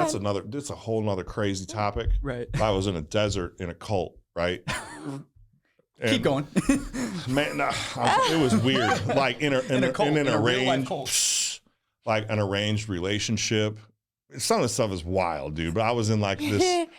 Oh, it was weird, dude. There's Where was that? in Arizona in the desert. Okay. I ended up having this Religious cult? No, there was like I end up going there. You know, I'm like a wild man. I go out there like get better, okay. And I'm like, there were some weird signs up front, but I'm like, fuck it, man. I'm not like getting locked up. Like this is all right. This is better than where I came from, even though this is weird. Yeah. Okay. I had a retainer. I broke a retainer playing air hockey, and and I was like, hey, I broke my retainer. I need to go like get a retainer. And they were like, if you're spiritually correct, your teeth will fix themselves. And I was like, okay. I don't know, like, I guess that's true. Anyways, yeah. This is a long story. It's a crazy long story. Wild. I ended up leaving there and So this was before China? all that, yeah. So I came back. China, I got asked to be in this program because I sold hot dogs. And they wanted entrepreneurs, and there was nobody applying from UMSL, right? And UMSL was hosting the interviews, right? So there's like it's a long story, but I am getting like picked. And there was like some things like I was listening to a NPR, and right before I turned my car off, I'm like terrified of going into this interview, and they said I was like I sweat through my sport coat. And I had this, so I took it off. It was like stained. Yeah. I took it off, and I didn't realize like my shirt. You could see my nipples through my shirt because it was so wet. And dude, I went in right before I turned the car off. It said 30% of China's water is lost through its 5 major cities due to poor infrastructure, namely through leaky pipes. Right? I've always kind of had like a fucking wicked memory, and that's what they said. That's what you remember. The last thing you heard. That's what they said. I turn the car off. I go in. I go to shake these people's hands. My nipples showing, and they were like, they just leaned back, right? And there was this dude from Harvard, USC, MIT, and Emory, right? Were the interviewing colleges. Prestigious. Yeah, and I'm like, dog, I just got my GED, you know, and they were like, what do you know about Chinese infrastructure? They were trying to just get me out of there. You know what I'm saying? And I was like, as a matter of fact, did you know, 30% of China's water is lost through its 5 major cities due to poor infrastructure, namely leaky pipes. And they were like, what? And then I just like, yeah. And then I just started asking them questions about themselves. This is like the early stages of me trying to do that. You know, have you seen a Cardinals game when you're in town? Do you like baseball? Yeah. Just get them talking. That's it. Yeah. And then I got a letter saying you're accepted. I ended up going and studying in China, and I saw stuff there, you know what I mean? That's still like, I'll say this, it was like a prestigious, Johns Hopkins, right? Yeah. Big time school. Right. Okay. We went to places and had access to things that most people do not, right? At the time, there was like, I don't know if you guys remember this, maybe you're too young, but there was like protein faking in like a bunch of different stuff. So like dog food, all these dogs died all over the world because this Chinese food, this dog food company used something that was cheaper to make it pass a protein test. Okay. Poison the dogs died. Toothpaste, same thing, right? People got adverse reactions to this toothpaste. Some people died. They killed these people, right? In Tiananmen Square while I was there, right? Executed them. This is 20 years, about a little under 20 This years. is like 2006, right? Yeah. And so I end up going, and I can't remember what the name of the department was, but like it would be like being in the White House or the Pentagon for the like Department of Economics or whatever, right? And like I don't know, I saw kids get sold, right, for sex. I saw that happen. I saw like women get beat damn near to death, right? I saw like people selling puppies for food, right? I like tried to buy a puppy to like, there's a cute ass dog. I'm gonna save this puppy. Yeah. And I saw kids working in factories, and there's a couple stories that I'd like to tell about that. One, there was like this, we would go to like these big places, like I said, and I want to get back to the Department of Economics. Right. So we'd go to all these big places. And then one time we went to this place where is this little rinky-dink building. I went in, I got physically ill from it, like fumes immediately. I was like nauseous. We go in, there's all these kids. They're obviously like 10, 11 years old. And they are painting, in like party giveaways that you touch the frog on the butt and it jumps. And it just jumps and keeps jumping. And then you throw that away in about 15 minutes, right? Yeah. These kids painted eyeballs on those frogs. All day long. Right? Literally, there's like a vat of paint thinner and then like paint, and they're children. And I was like, I just stopped the tour. I like got off of the tour and I just sat with these kids, and I spoke Mandarin. I was like busting, like I could like talk to anybody. I'm talking to these kids, and you know, I'm like, where do you live? What did you eat today? You know, and they're like, well, they lived behind the building, right? And these kids definitely were like sold, right. For sex in their free time. Okay, it would work. Yeah, dude.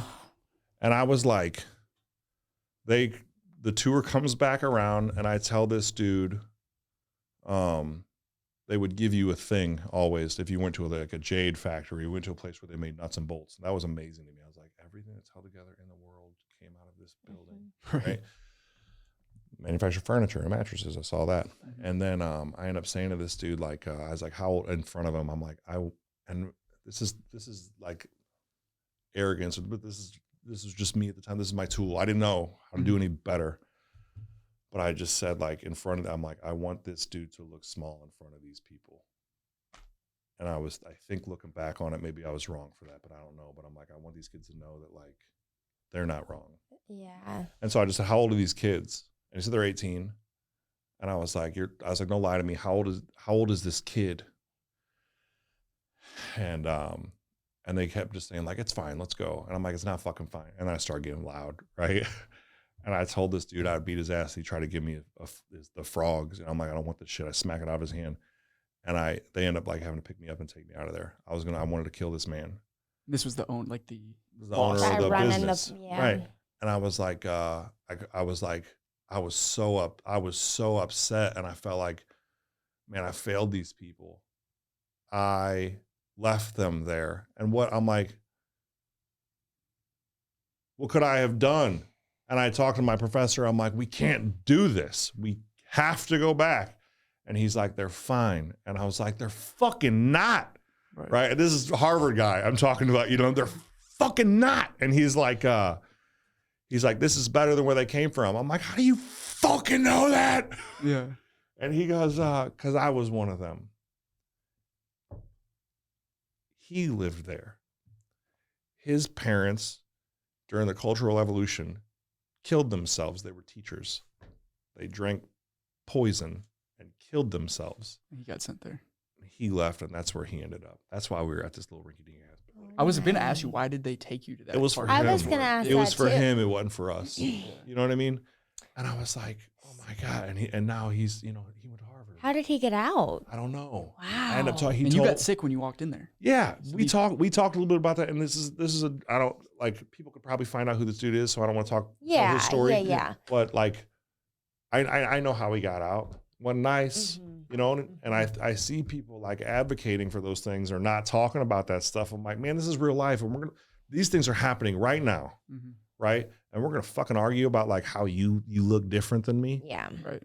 Eat a dick. You know what I mean? Like, there is real problems going on. Problems. And we are so lucky, right? I am so fortunate. And I know this isn't like my doing. I had a lot to do with it, but this isn't because Jason's so badass, right?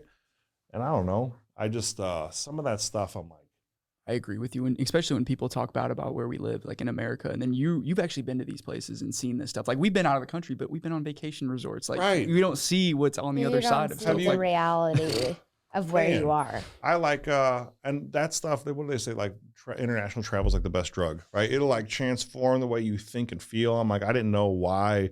Why do I not pick my nose right here in front of you? And I mean, like, why do I carry myself the way that I do? Yeah. Why do I value your soul? You know what I'm saying?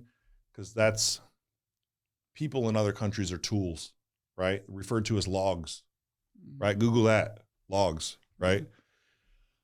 And like here, there's like an inherent value to your common man, right? And like,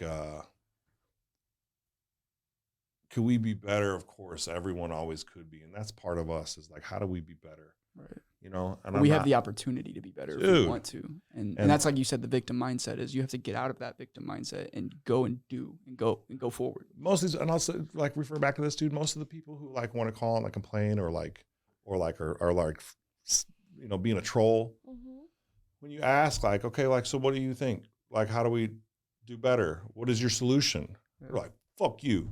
I'm like, cool. Yeah. It's an argument. Cool. It's an argument. When we went to dinner, you're like, I don't have the energy to argue. I don't want to win, right?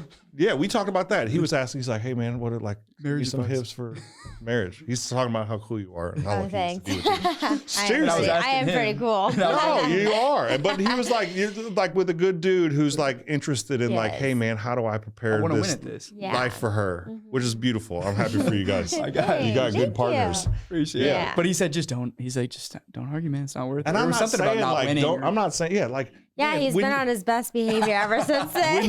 when you're in a relationship and the goal is to win an argument, you're fucked, Yeah. right? Like, hey man, we're both going this way.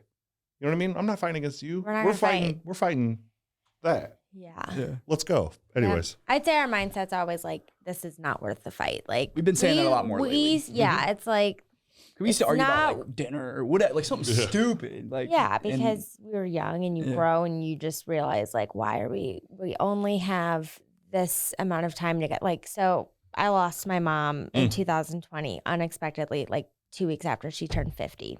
Rocked our world, Sorry. still does. yeah. And so you just think about like, you know, I think about my dad and I'm like, he would want nothing more than to just have her. Like, you know, so then I think about that. Like, is this worth a fight? No, it's not. This is stupid shit. Like, you know, you just don't know. And it's so cliche. Tomorrow's never promised, but like, it's not.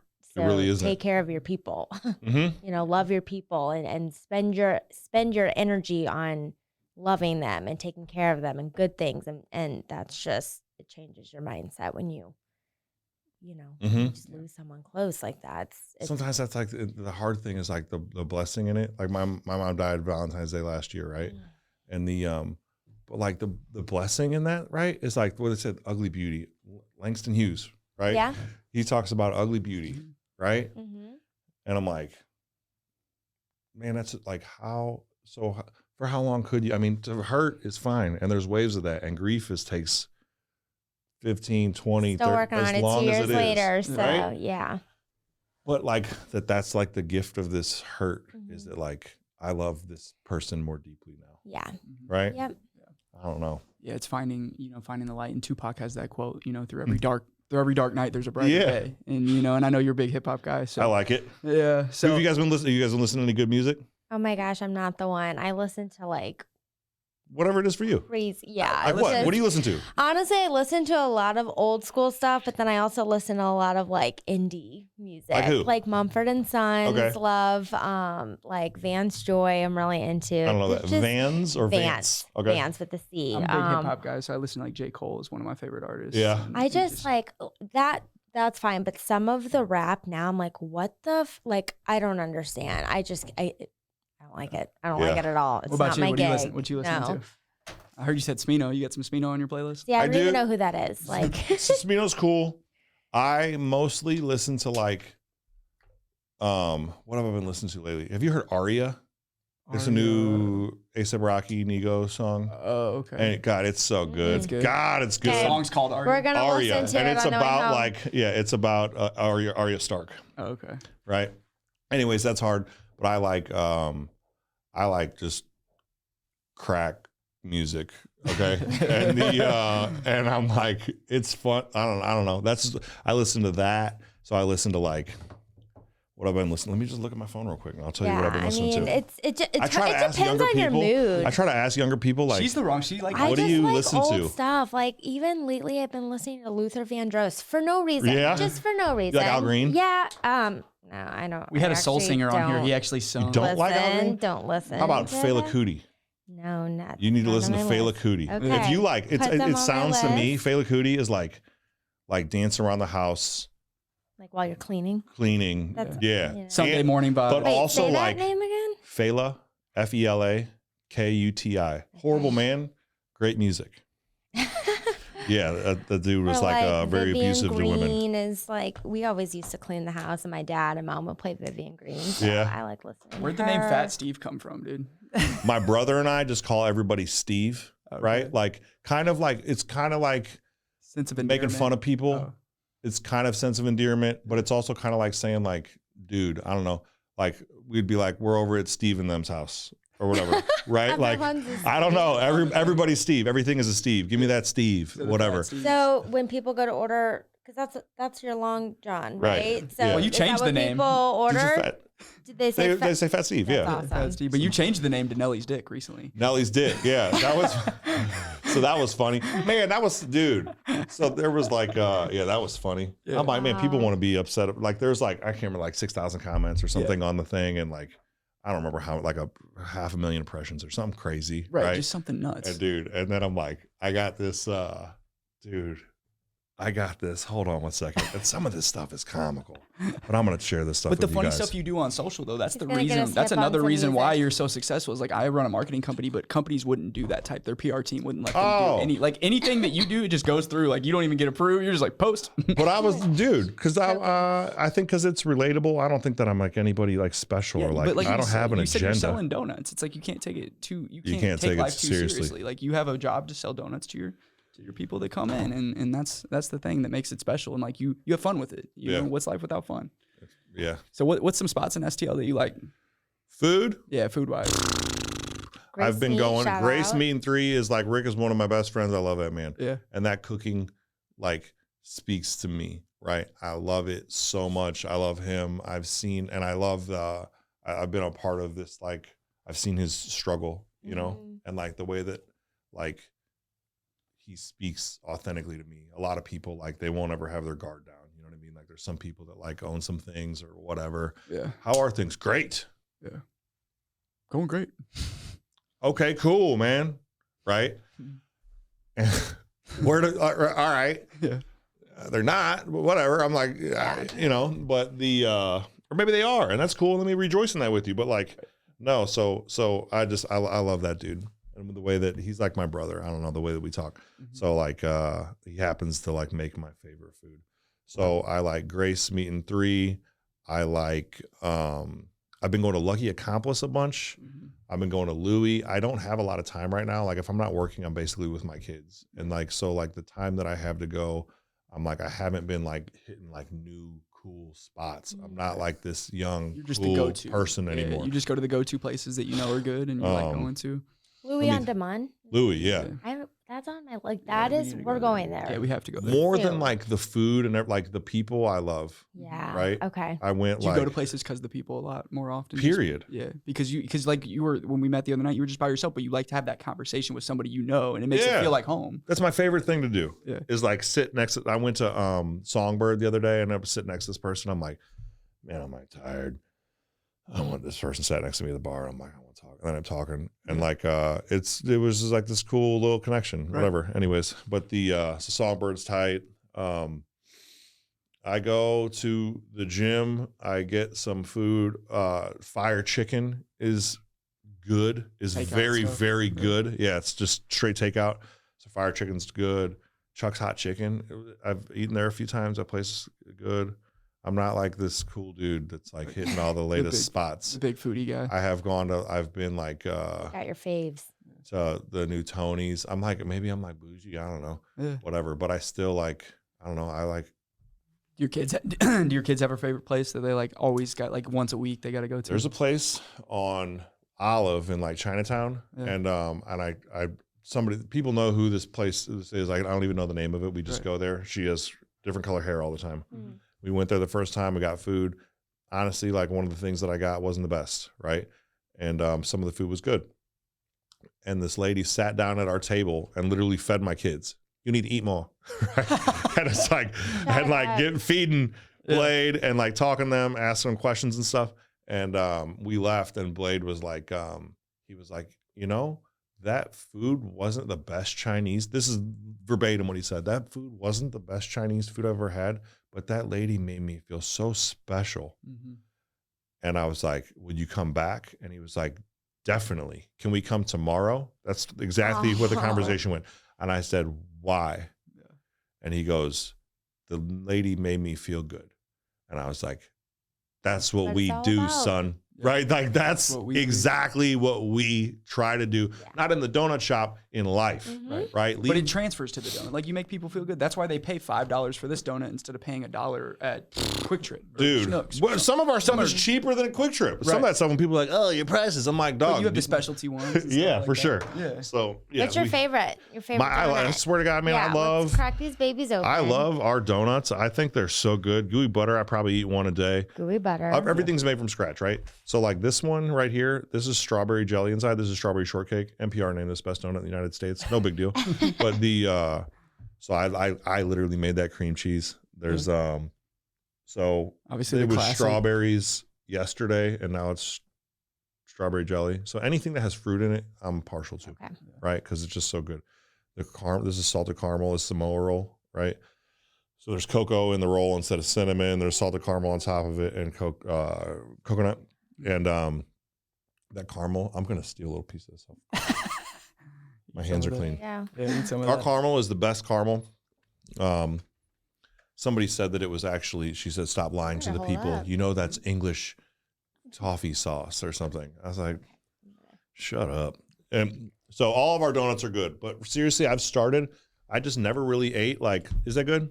I love. fire. Okay. That one's fresh. That one's honestly, wet still. That one's good. I'm a boring donut eater. We'll call it boring. Yeah. And like Long John's and glazed donuts are Yeah. my favorite. I'm just classic. You No. know? So I've stayed away from them. I'm like, I know how that tastes. Right. Lately, maybe the past year, I've been like, that's what I want. I want Yeah. like a plain cake, cinnamon, sugar, and it's I fire like to the me. cinnamon roll donuts too, like cinnamon roll donuts, all that stuff's cool.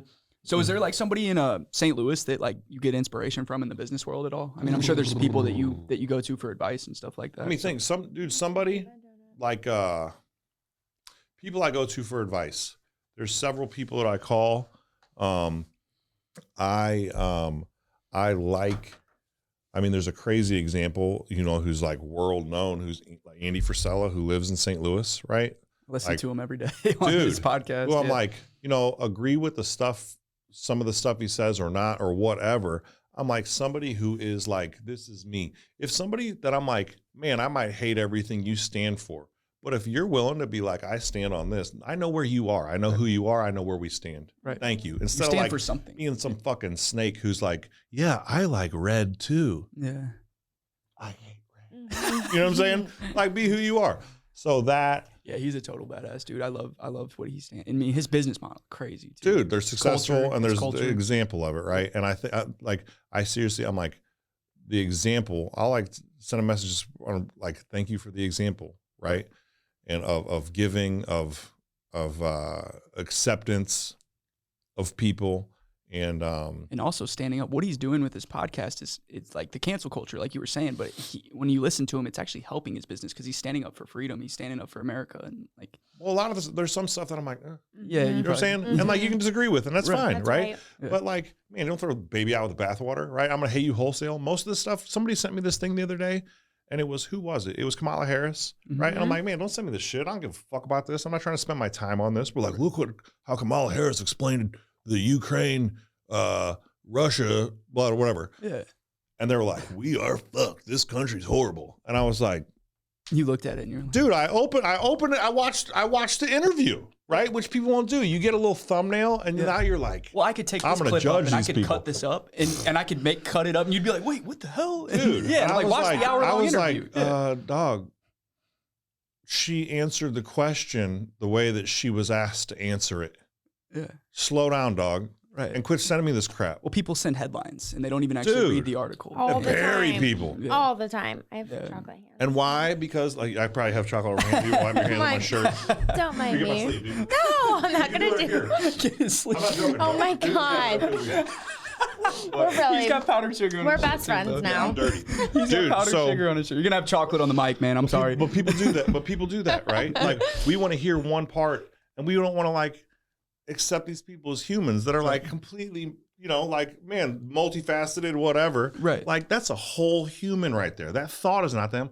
Most of the shit that I think, I'm like, whoa, I thought that. You know what I'm saying? I'm not even my thoughts. Right. I'm like what I do and what I practice, and like some of those thoughts are me because I like make them keep coming. You know what I Right. mean? But like, man, we're gonna like go with this lady now because she did because you want to chop One it up. thing, you heard one thing. Anyways, Yeah, Yep. but that Stupid. happens, man. And people, and like you said, the divisive, like you never see it in person. I never see it actually happen when I'm at a restaurant or when I'm Never. at. But then you'll see a video clip pop online, and then you're like, man, what?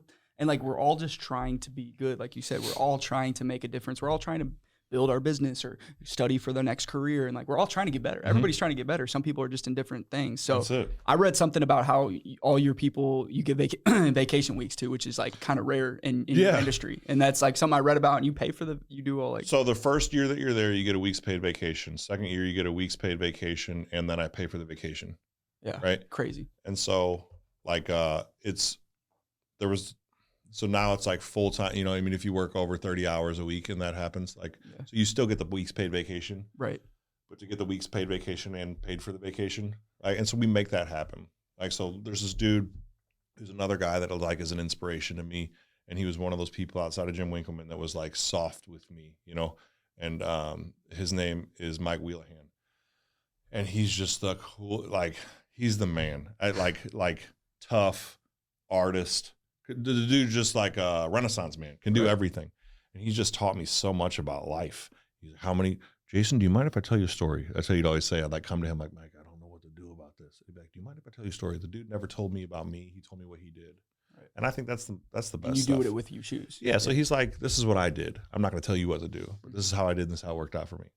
And so he said, he's like, Jason, what are you doing for fun? He said, when I first started he's like, exactly how many hot dogs do you think that you need to sell to become successful? And I was like, coming up. And he's like, stop. He's like, none.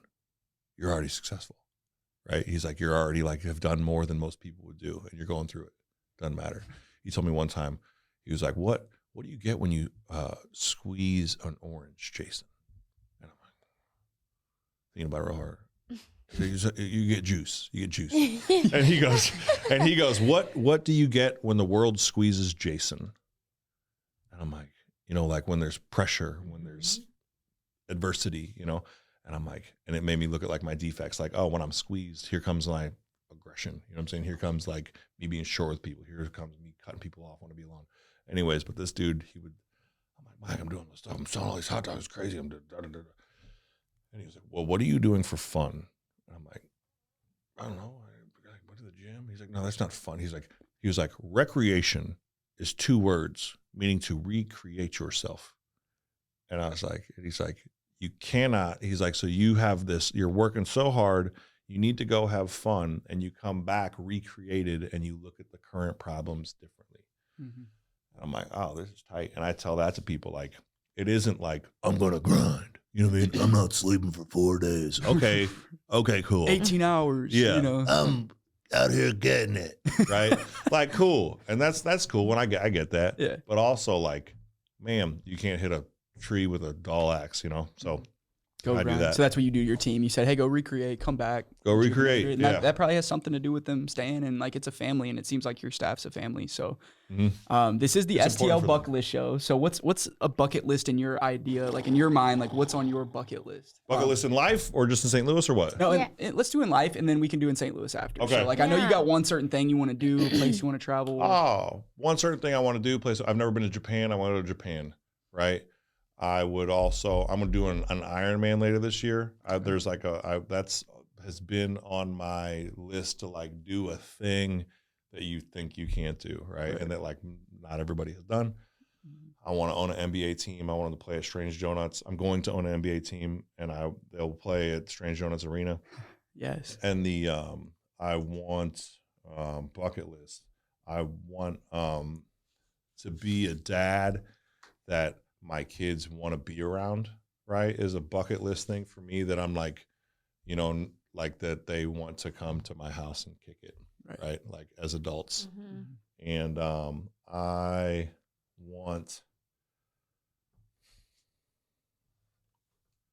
I have some stuff right now, right? I have some stuff that's insane, okay? And I know I can have anything that I want. I'm not saying like, oh, I'm this billionaire. But I know now in my head, anything that I want is obtainable to me.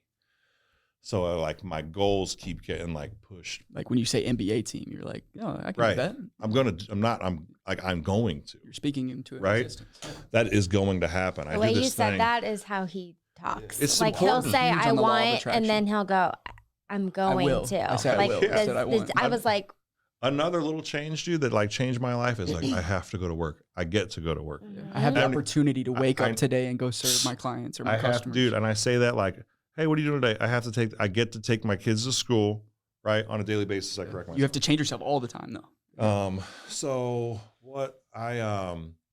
bucket list, man, it's like constantly changing. I want a Ferrari SF90 Stradale. I'll get one of those. And I have this picture in my head of this house that's like it's fun. I've had this like vision in my head, but like I know what it looks like. It's not like some big crazy house, it's just my house that I designed, right? I want or I will make an impact in St. Louis with children and mental health that'll be replicated throughout the country. And that's the model right now, is to buy, because like psychiatrists, psychologists, they deserve to get paid for their stuff. A lot of them donate their time, you know what I mean? But now like this kid is seeing a different person every single time that they go to get help, and they never have a chance to build a rapport with a person and trust somebody. that's huge. Right? So what we're doing is I'm like, you know what, dude, all of your empty time, we are buying all of that. You're going to give me a discount for it, right? Mm-hmm. But I'm buying it all. Yeah. So And you're now keeping them busy, but at the same time, you're getting those kids into consistent care. That's it. And you don't, and you deserve to be paid. You know what I Right. mean? If it's 150, like I'll give you 50, right? But I'm buying all of it. I'm buying your free block. Boom. And yeah, so that'll be replicated throughout the country, right? And our kids will be more well prepared for life. And they're not going to be 40 years old accepting a compliment for the first time in their fucking life. Right? That's what I'm going to do. Yeah. That's my bucket list. Now I want to punch this table. I get fired up. Yeah. I do. I don't know, St. Louis bucket list. St. Louis. Well, that is you. You said it. You already answered it. You want to change the way that kids, Yeah, I don't know. I want to, dude. You sent that to me. I'm like, man, I want to like look cool. You know what I mean? What do I do? And I'm like, man, I don't really do anything cool. I go to the gym with my kids. Right. I go to the park. We live by Forest Park. I go kick it there with them. We play playground stuff. I encourage them to do things. My life is them. Yeah. That's it. Yeah. I happen to have some like, I don't know. I live in like a 700 square foot apartment. Like for anybody's like, oh, Jason's fucking balling. No, I live like hella below my means. Yeah. Right. And like the freedom that gives me, I don't need to floss for you. Right. I had some clothes to change into before I came in here. I'm like, man, I want them to think I'm cool. I'm like, well, I don't really give a shit. Like I go everywhere else like this. Right. So like, let me be me. Yeah. So I don't know. Yeah. So St. Louis bucket list, I tell you, dude, I travel a bunch. I go to Omaha every year. Every single year when I go to Omaha, there's 10,000 new homes built. Mm-hmm. And I see St. Louis doing this, Mm-hmm. right? I love this city and I love its people. I love what it's made me, right? This city and its people.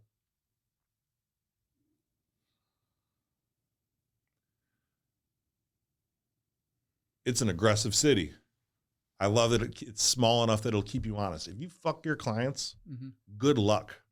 Right? If you're dishonest with people, if you're a bad teacher, right? It's a small good city. luck. I know. And I love that. Yeah. At times I hated that because I'm like, let me shuck and jive. You know what I mean? I don't have to change who I am anymore when I walk into any room. I'm just me. Yeah. You know what I mean? But man, I feel like our government, our entrepreneurs, in other cities, it seems like when I go and look at putting other stores in other places, or I get asked to do a lot of stuff now, which is pretty tight, right? When I go to other cities, their governments are saying, that sounds crazy. How can we make that happen? Facts. Yeah. And in St. Louis, it's almost like, here's why that won't work, right? And there's all these political bullshit hoops to jump through, right? Just to try to make something better. We want to make it better. Right. Right? People, sometimes I think like urban farms are stupid. I'm sorry if you're an urban farmer, right? But like, oh, we're going to put a veggie garden on the block. Cool. Dog, no one wants that, okay? Like it's been done a bunch of different times. Yeah. But I have a friend who like made some things and made that work, right? And he has like chickens and eggs and composting and he's making stuff better. Yeah. And people want to argue with this dude for stupid reasons that are like so surface. Like, is it better or not? If it's better, let's go. Right. That's it. Like, oh, that makes you uncomfortable. How can we help you make that happen? How do we make this happen? And I feel like, especially over this past couple of years, man, I feel like I'm like, okay, am I getting older or am I just seeing more? Am I paying more attention or am I seeing more clearly what these people always have been? Right. Or are these people really bad and really selfish and really stealing? Right? I feel it. Yeah. God, I'm going to say, dude, where's that Rams money going? Somewhere. I don't know where, you know? Have you seen it? I ain't seen it. Have you seen a plan for it? I'm about to get this motherfucker shut down. But I'm like, no, I like cut that out if you want to cut it out. No, I don't care. Leave it in. We're keeping it. But I was like, dude, this is what I think is going to happen. And this sucks. I don't need to end on this, but I'm going to. Fuck it. This is what I think. And this is how this stuff works, dude. It's like, oh, we got all this money. I'm like, hey, I got a bunch of money. Hey, man, create a nonprofit. And we're going to fund that thing. And it's not going to fucking do anything or help anybody. But we're going to say we're helping. And fill it with tax-free money. Dude. And it helps no one. Right. Just meanwhile, right? You're over here like scraping to get all these hours to get these, do the baseball game to raise some money just to get like 10, you know, doing all this stuff, giving mattresses. You're in the dumpster getting mattresses. And, man, that feels good. So I don't even care.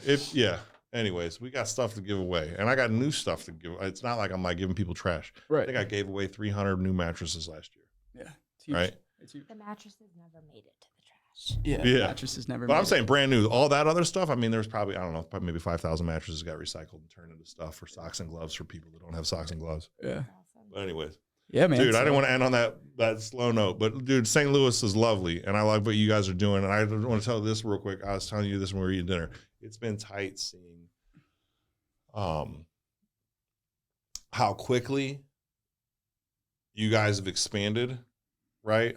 And the voice that you're giving to people that typically wouldn't get it. And I do like, it seems like a lot of stuff, like a lot of people, and I'm kind of on this rotation, like people hit the same people again and again and again and again and again. And it seems like there's a lot of people that aren't on that it's like, oh, these are fresh new faces or whatever, right? And I know you got to mix in some of this other crap, but it's just awesome. And I'd say like, man, I'm proud of you, and you didn't have to ask permission from anybody. You just did it. And I think that example is huge. And if you want something, you physically have to get up and go get it. So that's it. One more thing to end it on, though, man. Yeah, please. Give advice to a kid that's 18 that wants to be an entrepreneur like you or myself. Like what was like once, it doesn't have to be a huge thing, just like something simple that could change somebody's trajectory on thinking.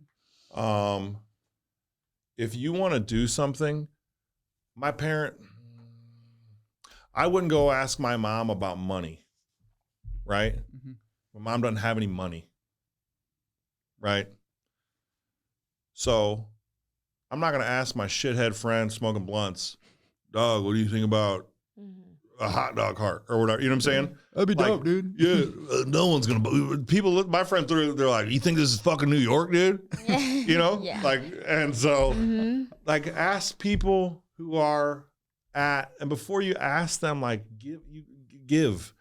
People want to take, you have to give first, right? And you have to give, and you have to know when to take. And I'll say this: if you're 18, dude, no one is coming for you. Period. You're 18 years old. No one gives a shit about you anymore. You're going to have to get it yourself, right? People want to argue like how bad their story is, okay? And when you're a child, you get rewarded for being helpless, right? And then you end up just being helpless, right? Unable to be helped. You get helped less because you are not doing for yourself. You do not have to ask for permission from anyone, okay? If you need permission from somebody to do something good, you have mine, okay? Now get it. There's a kid, I went to his class, and they're like, we get talked about, like, and I'll tell you, rich people buy assets, okay? Don't be like some idiot like me, like out here tricking money off on stupid shoes that like I scuff and won't wear anymore. Now they're not worth anything, right? People who are rich buy things that make more money, right? People who are poor buy things that cost money and decline in value. Don't be tricking your money off on stupid shit, okay? I get it though, right? I'm like, oh, these people will like me if I have these things, right? And like, there is value in that, but it's short-lived, right? And so buy things that will go up in value, right? And that could be, it could still be those same shoes. It could be anything, but get something that generates money for you or goes up and doesn't hold you down. And just get it. I don't know. And the crazy thing is, man, I'm still think this. I've been to huge companies. I'm like, oh, they don't know what they're doing. And I swear to God to you, I know a little bit about what's happening right now in my life and in my businesses, but I am still figuring it out, and I am faking most of it, right? Yep. And I am figuring it out on the fly, and I am not making the same mistake that I did last week. That's it. Go out, mess up, make mistakes. Don't repeat the mistake. That's huge. And you mentioned on who you listen to, and there's always something is like, I want to listen to somebody that has what I want and has been where I've been. Those are the people that, if they have what you want, then there's a chance that they've been where you've been at one point. So you can listen to them on how they got there. So that's facts, man. Hey, appreciate you coming on. Thank you. Thank you so much, dude. Very nice to meet you. Yeah. Guys, this is the STL Bucket List Show. We're here at Half Coast Studios. If you guys have a podcast or you guys want to have a podcast, definitely hit these guys up at Half Coast. And thank you so much for coming, Jason. We're going to plug Strange Donuts. The ads are just at Strange Donuts everywhere. So boom. Let's get it. Thank you. Right. Yeah.